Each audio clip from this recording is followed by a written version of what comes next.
Yeah, it's a real sort of icing on the cake for the heritage collection, really. And this is one of one, right? They only ever made the one, yeah. And it sits here in the collection now. It's a really interesting car. This is the original car. This is the one that made it to the North Pole, famously driven by Clarkson and May. This is Toyota's secret warehouse, their heritage fleet, and I'm here today to check a lot of these cars out with help from the team here. So please hang around whilst we go into exactly what they've got stashed. So you've got quite the collection of stuff here. We're going to just give a brief tour and a rundown of kind of what's going on and some of the cars that are here. I mean, yeah, probably millions of pounds worth of vehicles, which are super interesting, some of which paved the way for the industry, I would say, and some really rare spec stuff here as well. So should we just have a little look, starting with this A86? Like, these are super cool, kind of, I guess, become a bit of an icon, haven't they, in terms of like in media, drift cars, modifications, that kind of thing. This one looks pretty much original, right? Yes, it is, yes. It is credited with the cars starting the drift movement in Japan from the initial D series that took place. So yeah, it's great to have such a rare example of this car. Yeah. And it is completely standard. And solid rear axle on this car, which is super interesting. You can see, yeah, even the exhaust is really standard on this one. You don't very often see them in this kind of super standard specification, especially kind of because a lot of them are heavily modified. This one also seems to be completely stock on the inside, absolutely pristine as well. The actual condition of this, it looks fantastic for its age. I mean, what are these like? These are sort of mid-80s, right? Or sort of late 80s? Yeah. Yeah. Mid-80s. Yeah, really cool. This one's on a D reg, so it is a UK car by the looks of it. It is, yes. Yeah. And then as we move on to here, what's this? We've got this is a replica of the British touring car from the similar era. So it's a car that obviously Toyota officially raced in the BTCC, and we have a replica of one of those, again from the mid-80s. Yeah, that's really cool as well. Again, everything you've got here is just absolutely mint, isn't it? The Toyota Prius that took part in the Midnight Sun to Red Sea Rally in 2002. So we've kept that on our fleet as an interesting vehicle. Perhaps one of the most least unlikely cars you'd expect to see rallying. Yeah, I've seen this go out on the fleet as well. I've seen people driving this and stuff, which is really cool. Right. Yeah, it's got like a full cage in it, full rally spec interior, all that kind of thing, which is really interesting. Is this, what's the drivetrain in this? Is it like effectively standard car, standard engine, standard engine and gearbox? Yeah. Yeah, that's really cool. Yeah. With the batteries, yeah. So it's just a hybrid, normal hybrid car. Yeah, normal hybrid, super interesting. Yeah, to have a full cage in it and that kind of thing as well. It's quite unusual, isn't it, to have something, you know, even still has the hybrid badge on the back there, which is really interesting. But yeah, what's really piqued my interest is the Aygo Crazy. Can you tell us a bit more about that? Yes, this started life as a Toyota Aygo, a standard car with front wheel drive and front engine. We basically changed that and we made it mid-mounted engine, rear wheel drive, and put in a 1.8 litre turbocharged engine. Yeah, so it's an MR2 engine, also no assist on this, so no ABS, no power steering, no traction control, like a really analog car. It's it's I did read online they spent over 100 grand putting this together. I imagine that's probably true with the amount of modification that had to be done to it. It was a lot of work, yes. I don't think there's anything official, but yeah, there was a lot of work involved in making such radical changes. And of course, the fuel tank now sits under the bonnet. And this was a car that we did at the time of Aygo launch, really just to help publicise that launch. Yeah, it's super interesting. You can see the kind of space that's had to be created there for the rear exhaust. It's so wide, it's like the wide arches on there. And I guess this is covered up because you've got that mid-engined. Correct, yeah. And the engine sits below that cover. Yeah, yeah, super interesting. And again, big cage in there, similar Sparco wheel, and quite a lot of space considering the size of the car, to be fair, on the interior, which is super interesting. And this is one of one, right? They only ever made the one, and it sits here in the collection now. It's a really interesting car, and yeah, absolutely insane how wide this is in comparison to what would have been the original Aygo. If we just look there, you can see how flared those rear arches are. It really is a crazy looking thing. Super cool though. And then we kind of move on to some really sort of just mint stuff really that you've got here, just sort of early cars. Mark I Yaris, the Corona as well. The Corona's really nice to see in this sort of condition as well. This is a 1967 Toyota Corona and the first car that we officially imported into the United Kingdom. Oh, really? Interesting. And this exact one, was it? Or is it just this one is of this a UK sort of car, but no, exactly. The Corona was the first model that we that came in, and we sold those. Look at the disc in the window there. That's really cool to see as well. Yeah, we kept the tax disc. Yeah. So we've got some specs on the windscreen here. So 1.5 litre petrol, top speed of 90 mile an hour, and seatbelts cost an extra £10. That's something that you wouldn't see nowadays, is it? Correct, yeah. Just shows the change in motoring when you go from one side to the other. And very retro on the interior here, very sort of 60s style on that interior. Again, very, very different to what we would see now. But this is an absolutely mint spec, as you can see. Kept in really kind of almost A1 restored condition here, which is really nice to see on Toyota's fleet. And a Mark 1 Yaris, again, this looks really minty fresh as well. It does. It's not got very many miles on it, this car. We found it, I think it's got less than 10,000 miles on the clock. And again, we tend to sort of try and keep seminal cars on our press fleet, cars that sort of really perhaps kick-started us in a particular segment. And the Mark 1 Yaris, of course, won European Car of the Year when it was launched back in 2000. So it's great just to have a mint original example. So and it's kind of like quite a tall car, isn't it, as well? Like this kind of, I think, maybe redefined hatchbacks a little bit, because rather than being really low down, you can see in comparison to some of the other cars that it's surrounded by that it is actually quite high up, like even compared to this little RAV that you've got next to it. Again, RAV4, that car that's sort of credited with starting the sort of SUV segment. It was a sort of fun vehicle that we introduced, recreational activity vehicle, four-wheel drive, hence its name. And of course, again, it's nowadays RAV4, I think, was the best-selling car globally in 2025. So yeah, and I believe these pretty much used like similar engines to all of the sort of the sports stuff you had at the time, which made it surprisingly fast for its day. It was.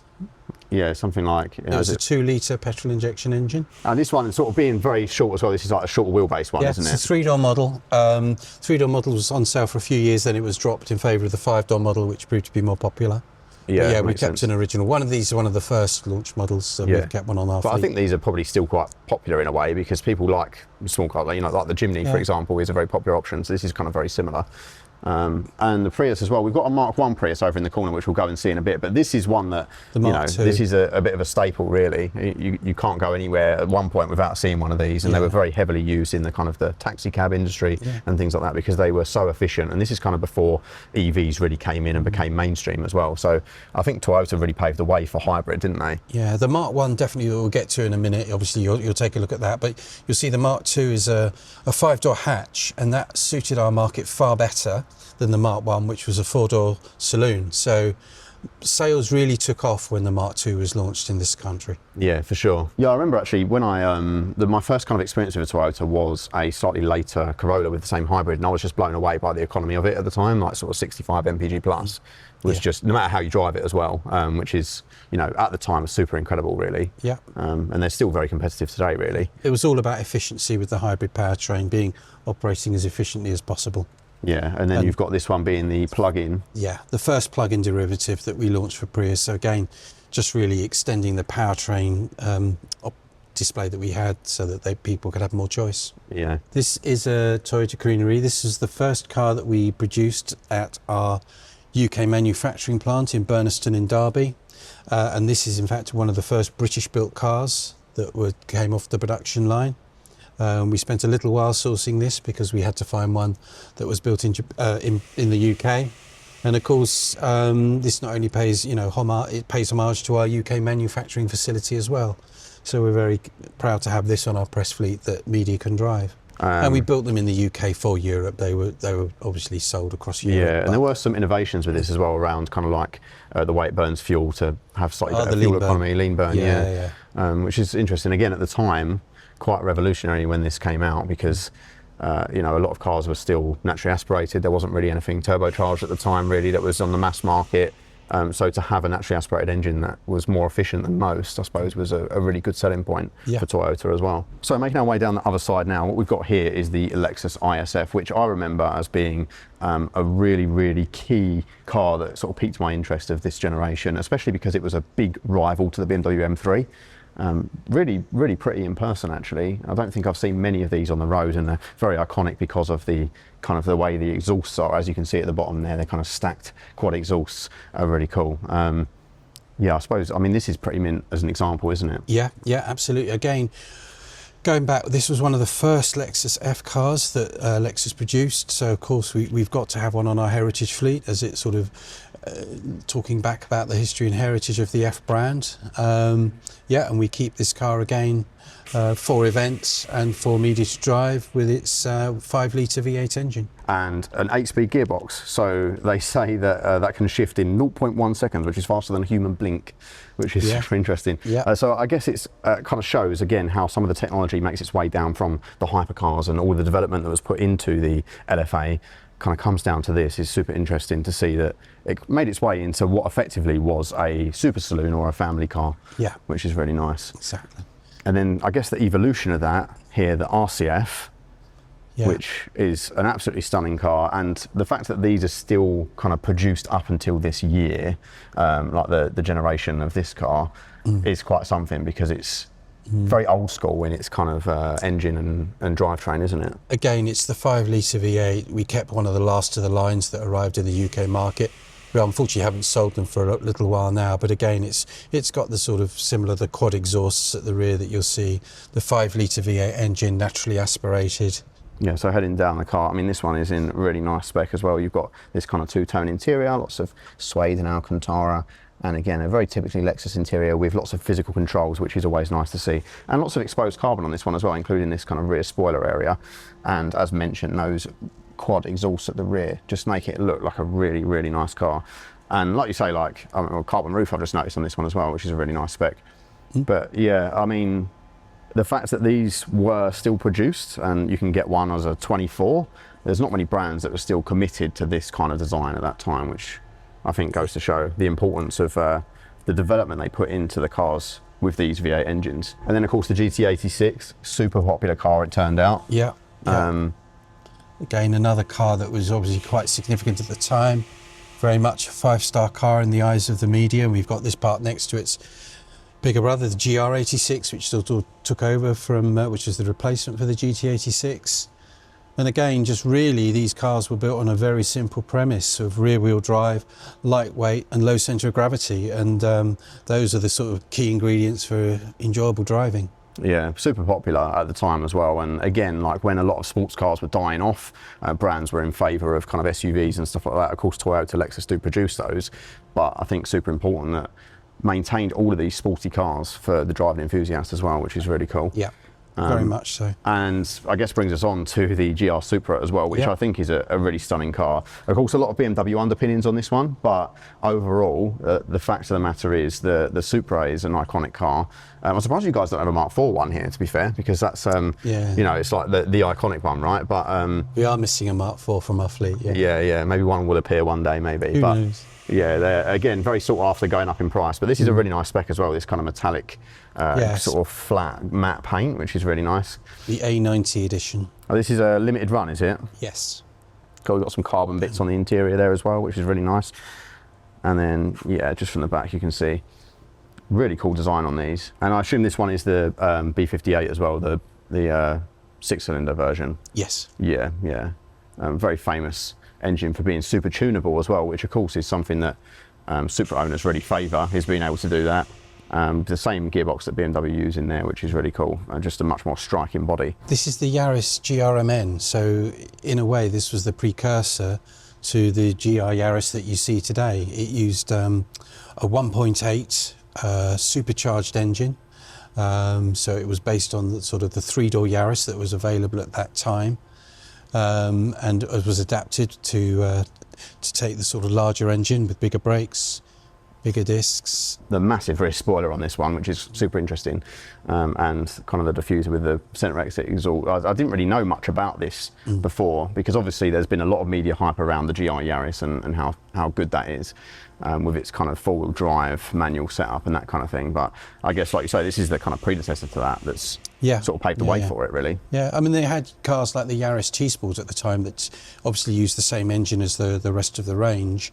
I think it went up to a 1.5, but of course I think this was the first time they really went out and put in the 1.8 supercharger in it, so a completely different engine to the rest of the lineup. And then its kind of newer brother, the GR Yaris next to it, as I mentioned, I think very sought after cars. Again, lots of resale value on these. A lot of people are still trying to get hold of one because they're so popular, and the specifications of the ones you've got here are really nice as well. You've got 2 side by side, well, 3 side by side. Yeah.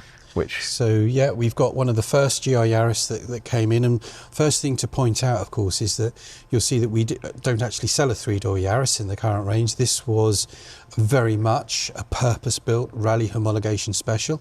It's 3-door, it's lower than a genuine Yaris, where of course this model was taken from the production line. This is a purpose-built rally special. So this was one of the first GR Yaris that we produced. And then we sort of move along the line a little bit to the limited edition models that came out when Toyota recorded its WRC win, with a Sébastien Ogier special edition and a Calais Rovanpera special edition. Yeah, these are really special looking, and I mean, I suppose it goes to show like how things have changed as well, from kind of the supercharged Lotus tuned version to kind of what the modern ones are. I've always really enjoyed how the rear arches flare out on these. And I think they just look great. I mean, I see quite a few of these on the road, and they're obviously popular for a reason. They've just got that great kind of chassis about them, and like you say, as a homologation special for rally, goes to show its real capability as a road car as well. Yeah, it obviously used a 3-cylinder 1.6 litre turbocharged engine. Yeah, I think the 3-cylinder makes like a very specific soundtrack as well, doesn't it? There's not really anything else like it on the market right now, is there? So it's hard, yeah. If you wanted a purpose-built, yeah, as I say, rally homologation special, then yes, it is quite a unique car in that respect. Yeah, and then heading down to the very end here, we've got the GSF, which is something that I've always been super keen on. I'm a lover of V8 super saloons. As I mentioned before, like we were just talking about, I just purchased a Quattroporte. This was kind of what would be higher on my list, I guess, if I had the cash to buy one of these. This is kind of an iconic car, and again, one that is something that you can't really get hold of nowadays. Something with such a big engine and still got that kind of luxury segment. Everything's moving to electric, which is great, but there's something truly special about this kind of spec of car, isn't there? Yeah, again, using the naturally aspirated 5-litre V8 engine. Obviously we saw an ISF, and again, just really Lexus F brand on one of its sort of larger saloon models. Yeah, and it's really cool to see that they put some of the design elements, again, those stacked exhausts, very reminiscent of the other kind of F models. Looks really cool, and yeah, these produce some great sounds, and the fact that you can get a sort of super saloon, lots of luxury features on the interior, but on the exterior we've got gorgeous gloss carbon and all that kind of thing. It's a really nice spec, this one actually. I like the wheels, like the sort of shadow chrome, and the accents of the brake calipers as well really set it off and kind of show you that it is something quite special, rather than just your average kind of saloon car, really.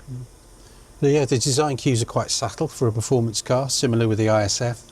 Outwardly it doesn't look too much of a performance car, but obviously, yes, when you get up close and see the calipers and see obviously the venting on it, you do get an idea that, yeah, you've got something a bit more powerful under the bonnet. Yeah. Again, we just retained one on our fleet.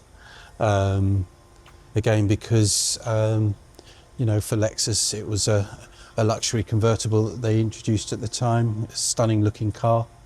And of course, although not F branded, we kept one on our heritage fleet as one of the first Lexus convertible models. Yeah, these are really special, I think, especially as you can spec them with such a wild kind of colour combination. Like, the fact of the matter is, like a full tan interior like this, very special, and a nice metallic grey on this one as well, shadow chrome wheels. Got kind of some of that LFA design about it, I guess, in terms of the overall body coupe style, which I think is really cool. So as we go towards the end of the shop here, we actually have the Top Gear Hilux. So this is something that is very famous. You may have seen this elsewhere online, and definitely on your TV screens, and I'm going to be doing a more in-depth video tour of this car as well here at Toyota UK. But this is the original car. This is the one that made it to the North Pole, famously driven by Clarkson and May. And yeah, it's super cool to see it actually up close. It's monstrous, isn't it? Like, the actual size of this is something to behold in person.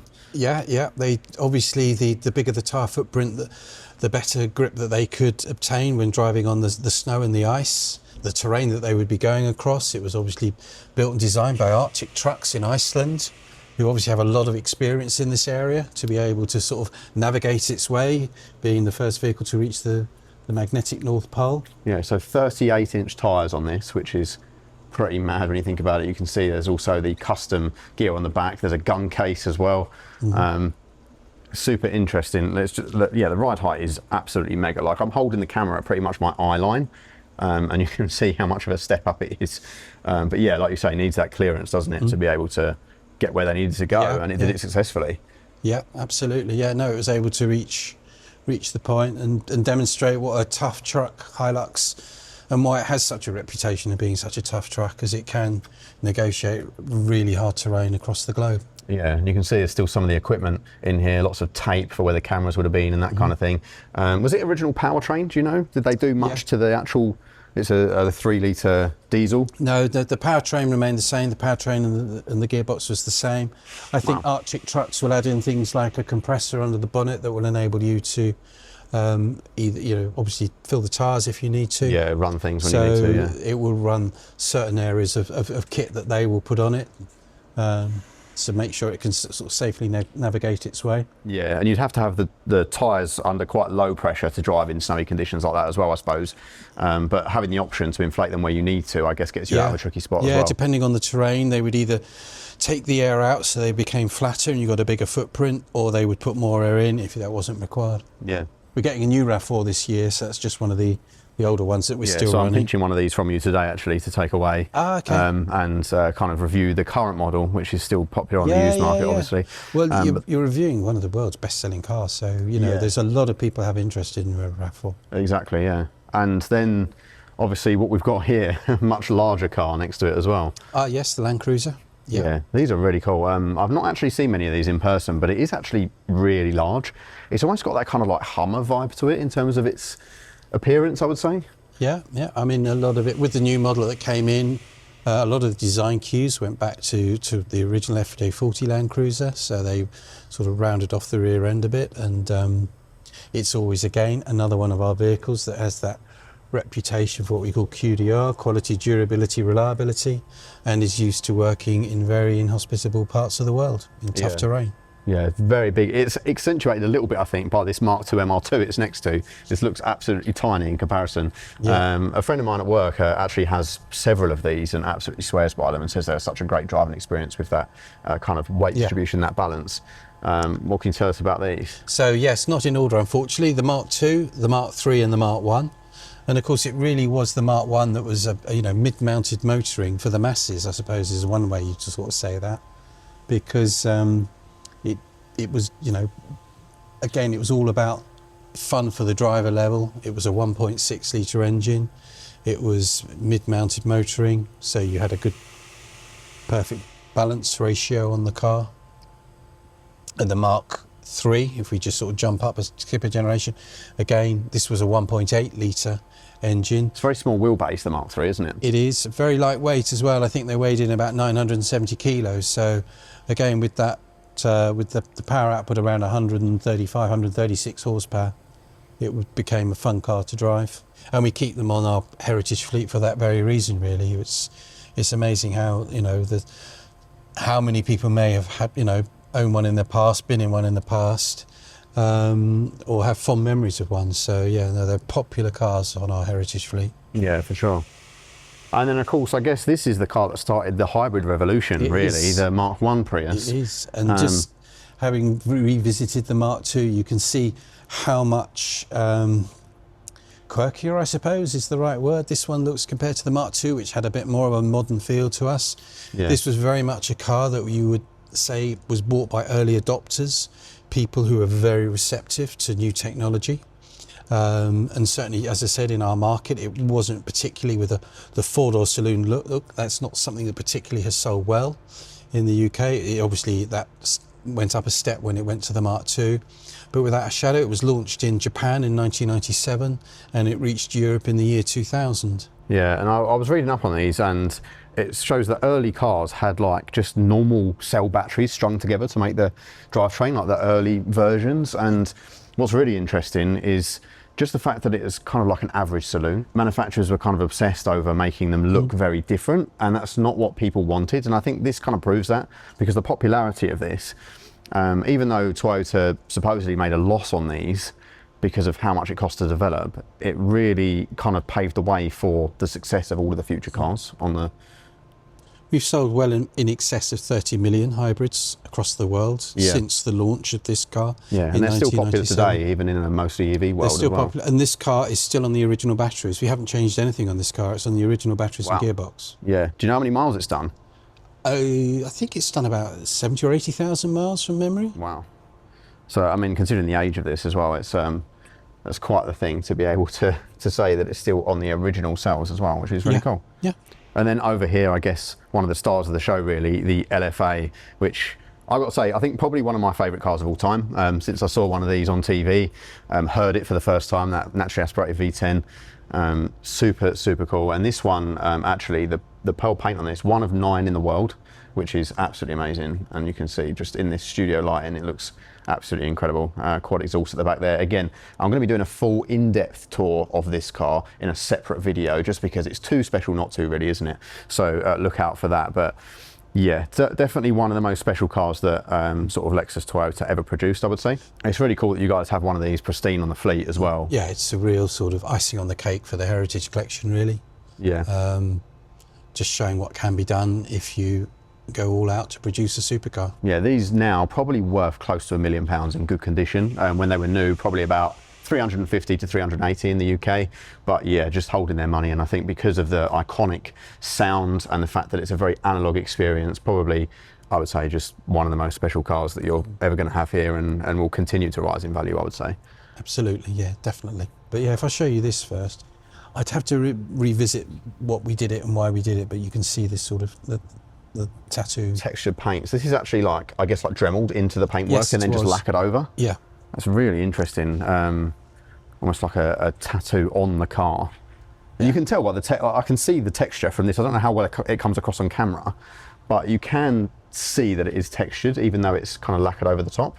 Super interesting. I'll try and get some kind of slightly closer up images of this, and this is ideal light for it, definitely. But such an interesting finish on there, very unique, definitely. And I suppose perfectly preserved now that it's got that lacquer over the top of it as well. We'll very briefly touch on this as well, not part of the Heritage Collection per se, but a very interesting car indeed, this Lexus. These are quite expensive, aren't they? But you can see why when you actually look inside them and see how luxurious they are. I guess it's a bit of a shy away from your standard sort of limo and executive style car to something a bit more spacious and a bit more luxurious. On this particular model, you've only got 2 seats in the rear and 2 seats at the front, so it's very much built around perhaps someone being chauffeur driven. So there we go then, that is the Toyota Heritage Collection, plus a few bonus cars as I walk down the centre here, and you can see just about this. Of course, we could spend loads and loads of time going through all of the cars that you see here. There's so many different facts, different tidbits that we could go through, but we would be here literally all day, and I need to be gracious and thank David and the team for having me for the amount of time that they have anyway. But if there's any of these cars that you would like to see a little bit more of, please do let us know in the comments below, and of course I will be able to spend some more time down here at some point in the near future. But I'm super grateful for the team for having me, and being able to get up close and personal with a lot of these cars really does make a difference. So if you guys enjoyed this video, please give it a like, comment, subscribe, all that good stuff. And once again, David, thank you so much for having me. Really do appreciate spending some time down here. Thank you for joining us. No problem at all. No worries. Thank you.